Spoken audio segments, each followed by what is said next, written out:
All right, folks, welcome back to the Sam Houston Sports Talk podcast, Pod 48, and it's going to be a very special, very awesome Pod 48. I'm calling Neil Let's Scott. Joining us for this one, special guest, former Sam Houston wide receiver, FCS All-American 2017 Southland Conference Player of the Year. Hey, you see him right there. It's Davion Davis. Davion, I really appreciate you, man, hopping on. Y'all are getting ready for the UFL season that starts very, very soon in 4 days, I believe. Yep, on first game on Sunday. Sunday, yeah. That's Yep. really appreciate you taking the time though. Either way to hop on. I know you're pretty busy. Oh yeah, most definitely. We're done for the day, so Come for the I got day. all free time. So You can go ahead, Colin. I'm waiting for you. Okay. I usually sometimes Luke, you say something I after, know, I know, I know. but so Davion, we bring you on for a lot of things, but just we kind of want to go chronologically with this because I'm very keen about your upbringing a little bit. You know, you're from Hutto. You were according to said that you were a quarterback as well. yeah, that's what a lot of people don't know. I started out quarterback in Little League, and then moved to running back in middle school, and then receiver eighth grade, and then from there on was a receiver. But my junior year, I had to step in for a few games and play quarterback. So I mean that was part of it, but I was mainly receiver. Man, so what was it like? Going in high school in Hutto, you're part of the Hutto Hippos there, and then getting recruited by Sam Houston. Kind of tell us about that whole entire process and why exactly did you choose Sam Houston? So yeah, I mean, being in Hutto, we were all it's a small town at the time, so we were all a close knit family. We all went to middle school with each other, and pretty much from seventh grade to senior year, we were all close. We knew how each other played, and we knew who our guys were pretty much. And you know, having that brotherhood helped us make it deep in the playoffs like we did. But yeah, being recruited by Sam, they made me feel wanted, and they made me feel like a family. So I chose them. I chose them because when Phil Longo sat in my office, I mean, not my office, in my living room with Coach Keeler, uh, and I show up to campus, and he lived up to what they were saying. I came in and just had my head down and just worked hard and ended up being a true freshman. So, I mean, I had other offers, but like Iowa State offered me, but it didn't matter how big the school was or where it was. I wanted to feel I wanted to be wanted. Feel like a last option to certain schools, and uh, yeah, that's pretty much it. And luckily, first game against Tech, that's where I really wanted to go, but they said my 40 was too slow, so hopefully that 103 yards helped them that day.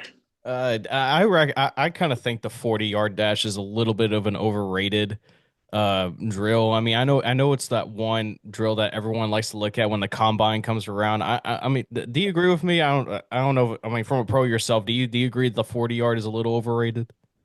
Yes, especially like for receivers.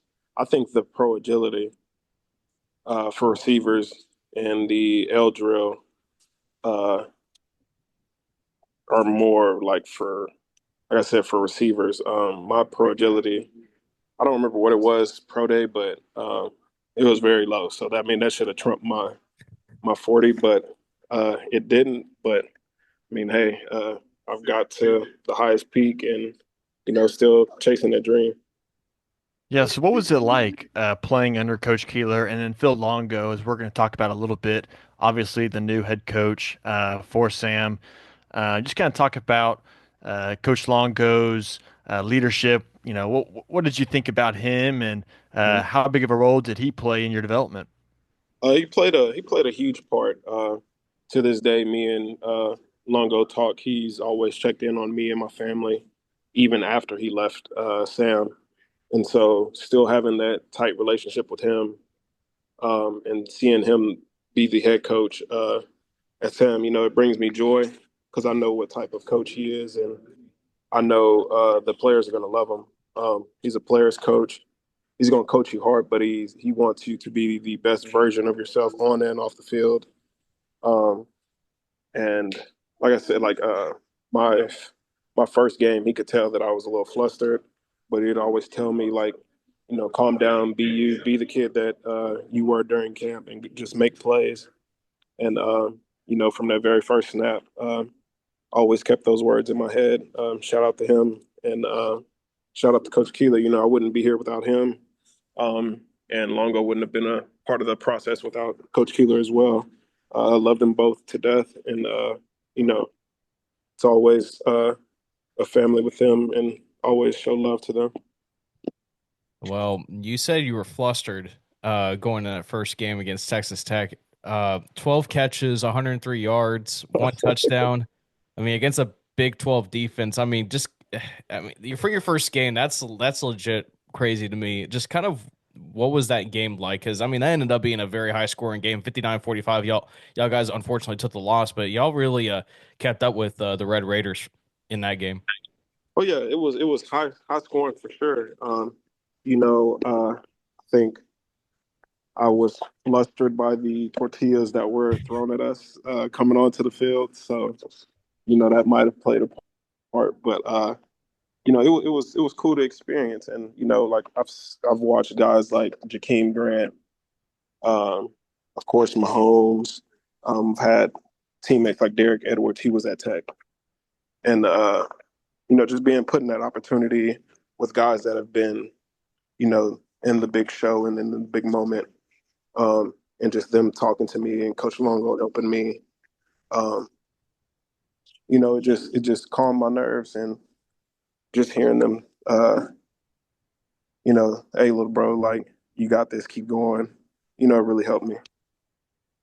It was that. I mean, obviously, that's one of the great moments for personally in your career. What would you say is your while at Sam Houston? What was your favorite game you ever played in? And just kind of talk about that a little bit.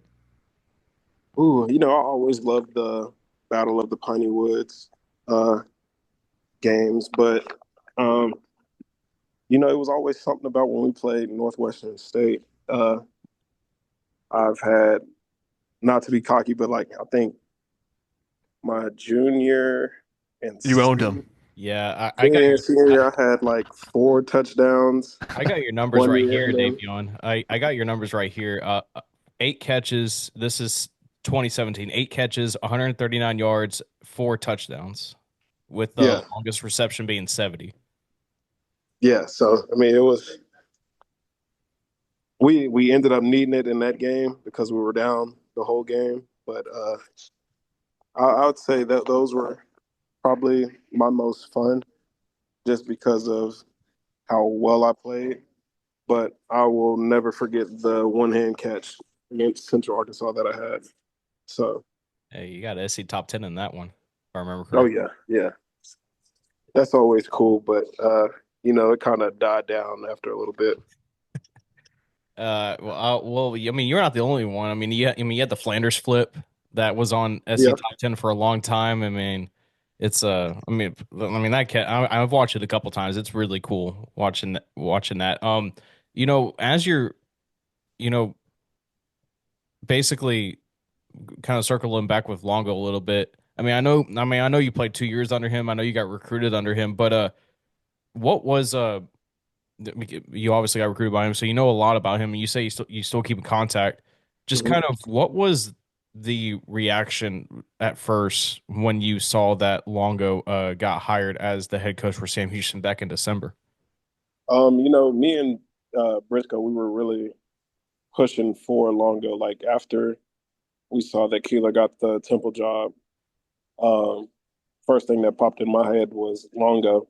Um, I knew he was away from Wisconsin at the time, so uh, that was just like the first thing that hit my brain was like Phil Longo.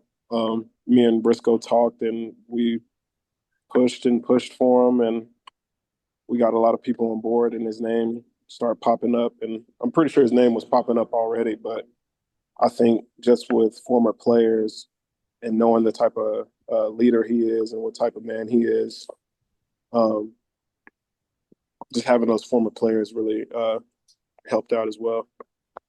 Hey, you talk about former players, and we have seen a huge uptick in Bearcats playing at the next level in the UFL and the NFL.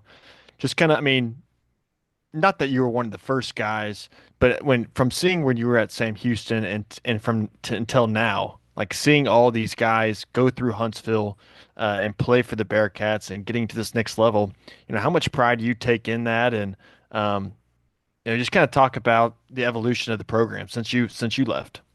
Oh, I love it.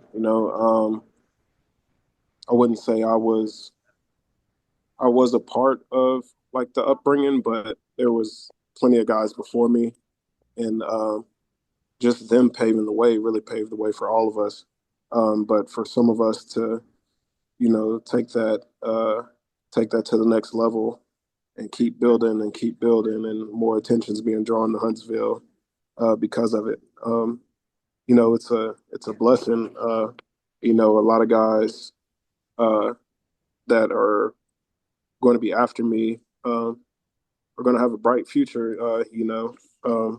Sam is always going to be growing, and a lot more attention, especially like with the guys that went through pro day. Ife had a great day.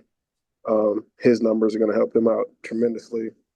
Um, just seeing guys like Ife and Noah and Jimerson, and just seeing those guys have great pro days, and the amount of scouts that are out there really, really, it makes me happy inside, just because I'm like, without guys before, none of this would have been possible.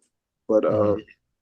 I'm happy for everyone that comes after, and I'm always rooting for them.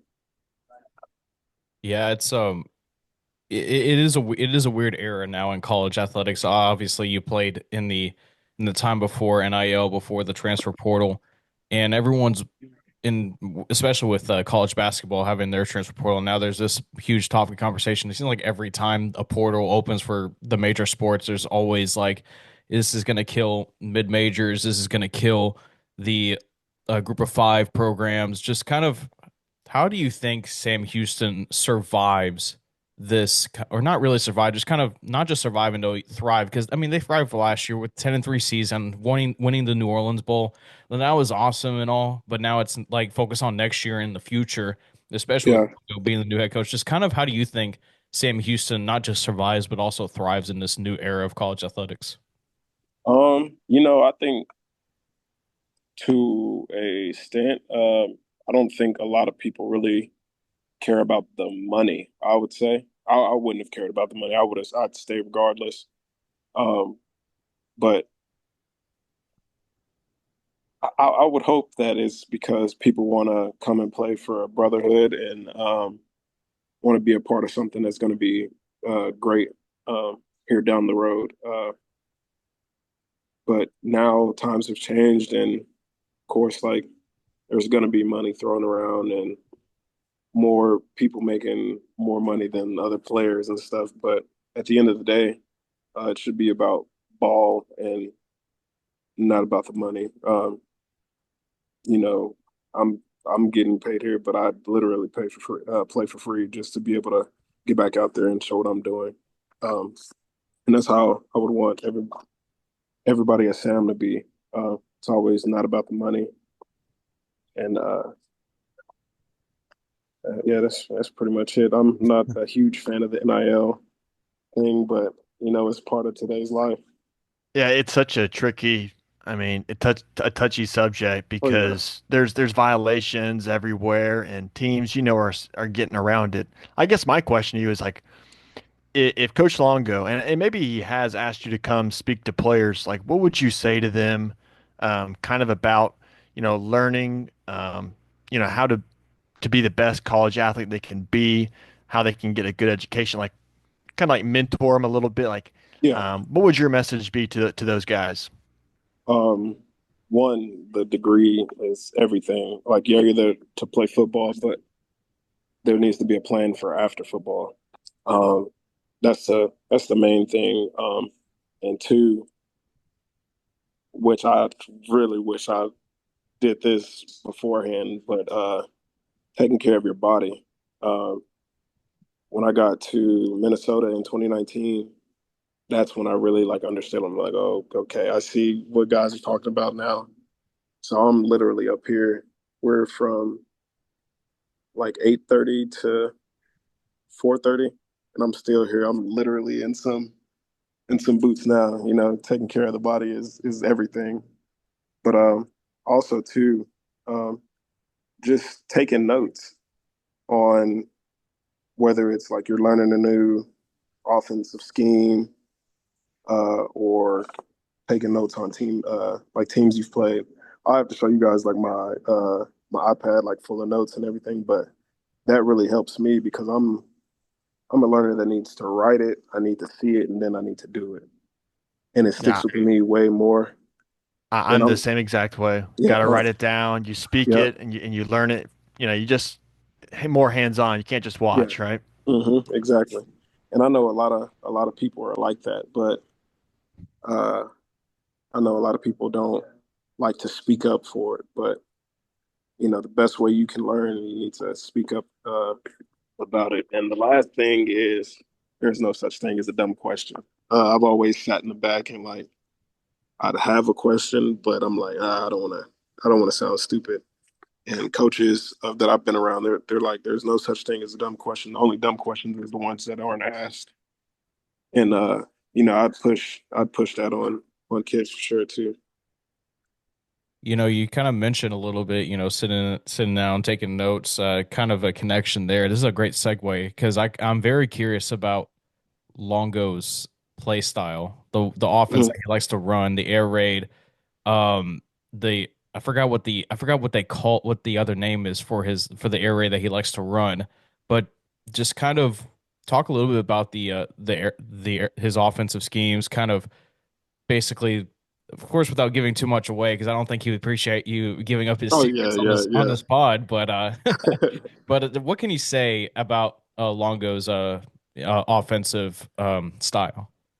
It's a very fast paced, high scoring offense. There's You got to understand coverage, defensive schemes, defensive coverages, because your route can change depending on what's being played.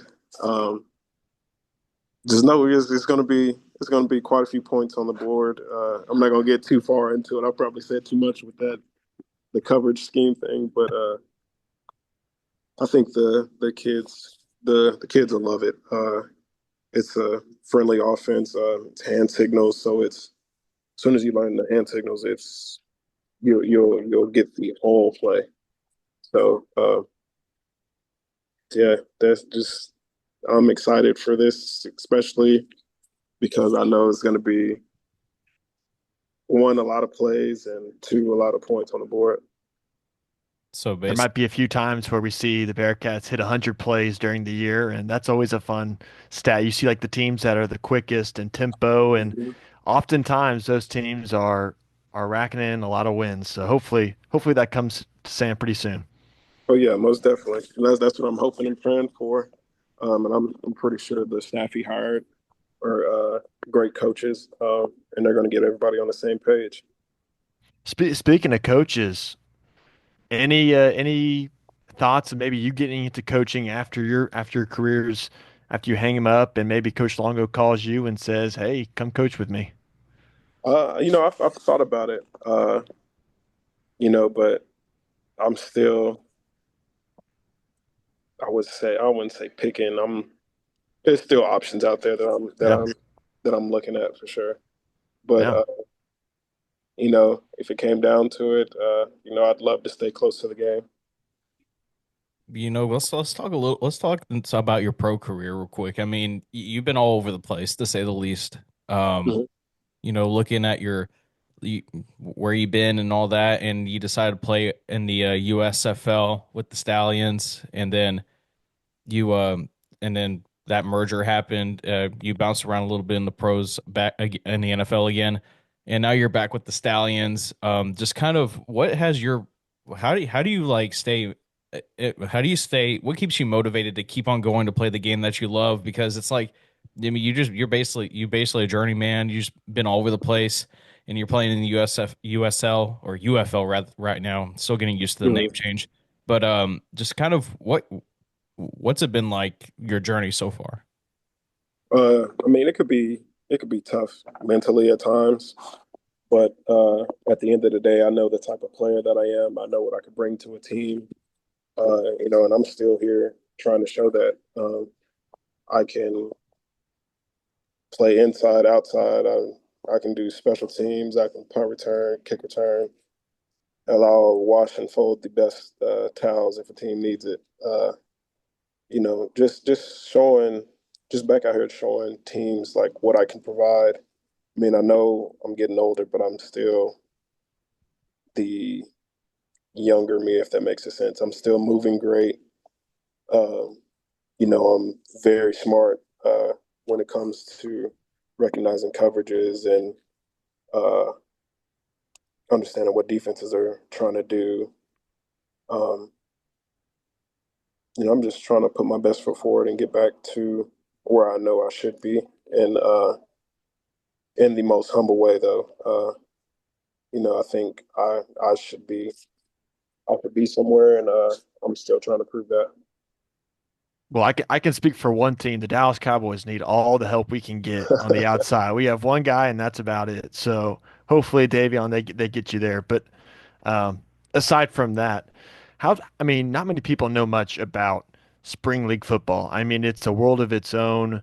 Kind of talk about like facilities. How different is it than like when you go through a season Mhm. in this league compared to college and the NFL? Like how different is it on a day-to-day basis?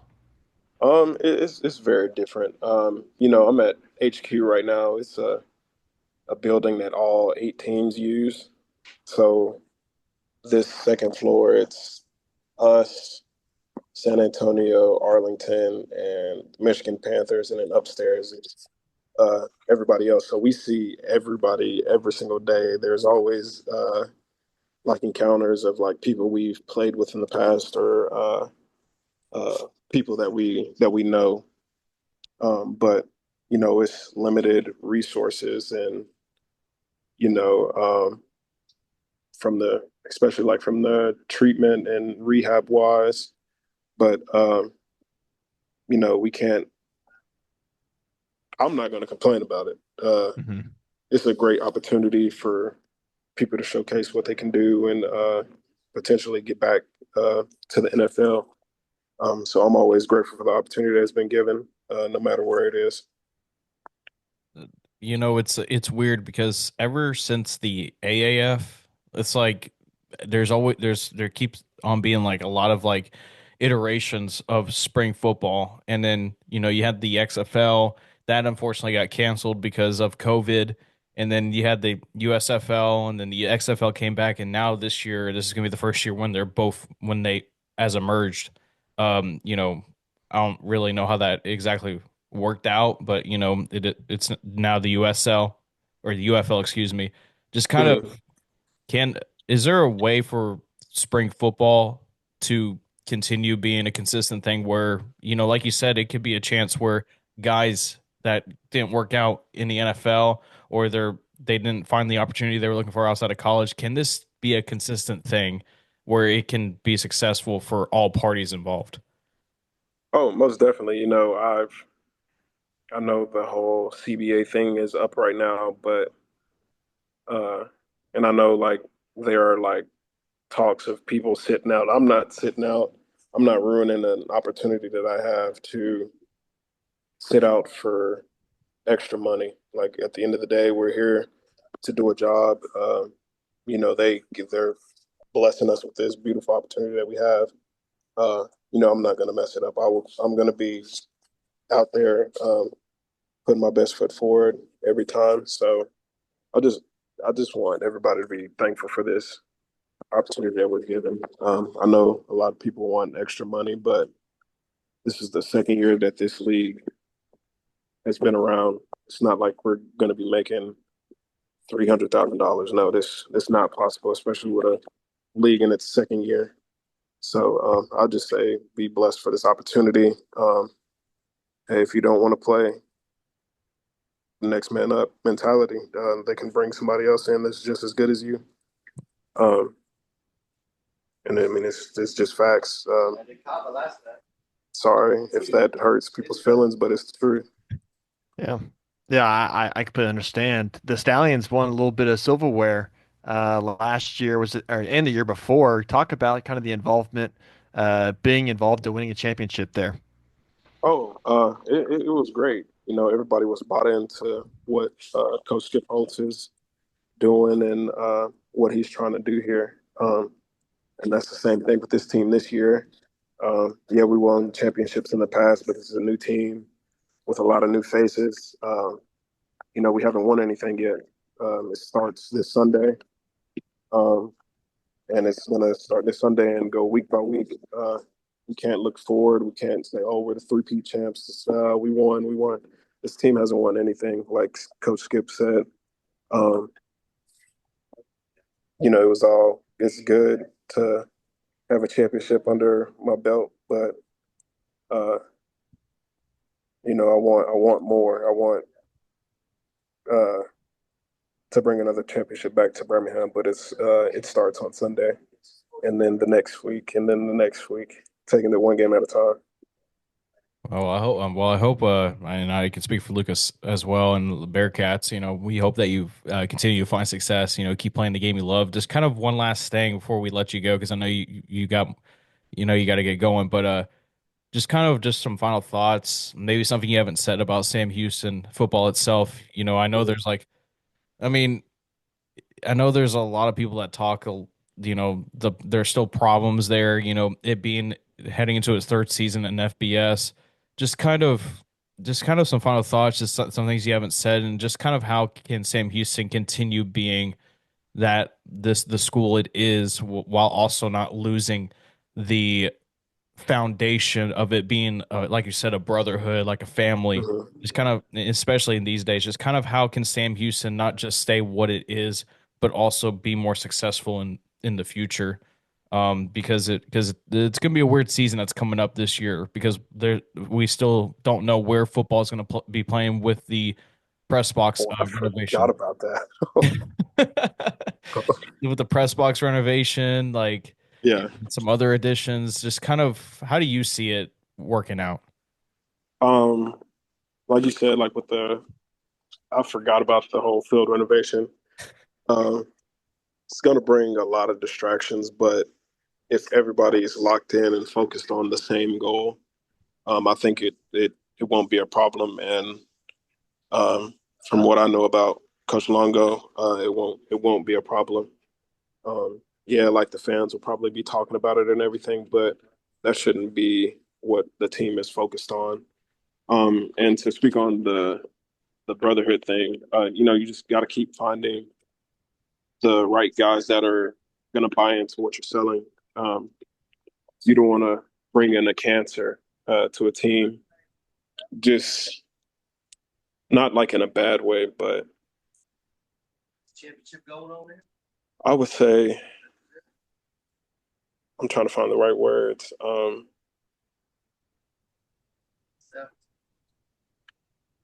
Dang. You're good. Of You're good, You're course, of man. good, course, man. you don't want to bring in a cancer, but the guys you do bring in, um, you know, you have guys that'll have experience, especially like with the guys that left uh, recently that like know what type of uh, brotherhood we have, what type of culture that has been built from years before. Um, Everybody just buy into what has been built um, and keep fighting and don't give up until that last whistle is blown. Um, we always fought hard and always will fight hard, and I always keep that with me from my college days to this day. Um, I'm happy where Sam is now, being a former player and seeing things grow and the type of players that we've brought in um, that have helped shape what's being built. Um, I'm just excited to see what the future holds. Well, well, hey, Davion, I really appreciate you hopping on. You gave us some good insight, because this is because because for so long everyone's been used to like having Keeler there, and Mm-hmm. now it's just like it's a weird season in a lot of different ways, and I think what you said today will give not people ease, but like more knowledge of what they can expect with Coach Longo, especially with a lot of new fans. Because I don't know if you notice like all the burners that pop up on Twitter Oh sometimes, yeah, yeah, yeah, but yeah. it seems like the fan base has grown a lot this past year. So and it's pretty cool to see. It's just people are anxious for the football season to get going because they're very keen on seeing what Longo is going to be all about. Oh yeah. And last thing too, he's one of the focal points on why the culture and the brotherhood is the way it is today. So he was one of the main pieces, um, especially with Keeler coming in, him coming in. Without them, we would not be where we are now. So if they're thinking like, hey, uh, we're missing Keeler, he's literally Keeler just in a different body. Um, I hope people are excited for some good football to come and some great things to come under Longo. Hey, Davion, one more question. What's your best Longo story you got? Oh man, if I hope these guys are ready. He runs around in the locker room before games, and he has a ring on. And Longo used to box back in the day, so Oh. all I can say is they better watch their chest. He gets you pumped up pretty fast. All right. Man, that and just I kind of picture it in my head now. Y'all are everyone's in their pads, everyone's ready to go, and then all of a sudden Longo just comes out of nowhere, just Oh punches you. man. And he's not the tallest guy either, so he will just kind of come out of nowhere and surprise Oh, you. it's so like it's like a thing where like all the coaches would come in and like try like hype everybody up, like going around in a big circle. Well, Hmm. Phil Longo's in there getting everybody in the chest, and everybody will get hyped up. He's not trying to hurt us or anything. He's just giving us love taps and trying to get us to go. And I mean, the record speaks for itself, so I think he can keep doing that. Yeah, the numbers as well with that offense. Well, Davion, I know you got to get going. You again, for those that don't know, playing in the UFL season begins this Sunday. So if y'all looking for some football, I know it's been a while. The Super Bowl ended over a month ago. Hey, we still got football coming your way. We got spring football. I know you can tune in with the UFL. I believe it's on ESPN Plus. I believe you can watch the Yep. games. I don't want to say anything wrong because I don't know if I don't want you to say anything wrong if you violate any sort of weird rule that you said it's on a different network or whatever. But Oh no, it's on ESPN, and I think our game's going to be at 2 p.m. So 2 p.m. Okay, cool. uh, don't there's other if fans are trying to watch, there's other Bearcats too that play before me. Go ahead and tune in to those games as well. It's And you. that means if you make a highlight play, you get score a touchdown, you got to do a little Bearcat something. You got to show us some love then. I play against I don't know if y'all remember Derek Roberson and Joe Wallace. Hmm. I play against them this Sunday, so Oh, okay. There you I go. will not be going across the middle for no reason. So, Yeah, Joe's a big guy. oh Joe's a big man, yeah, guy. yeah, most definitely. All right. Well, hey, Davion, appreciate you hopping on, man. And good luck this season. I hope you have find a lot of success this year, and hopefully when it's all said and done, find yourself playing for an NFL team. Okay, yes, sir. Appreciate it, man. Thank y'all for the opportunity. And if y'all ever want to do this again, I'm just a Zoom link away. Oh yeah, appreciate you, man. You go Yes, do sir. good this season. Appreciate it. Y'all have a good one. You too. Thank you, Davion.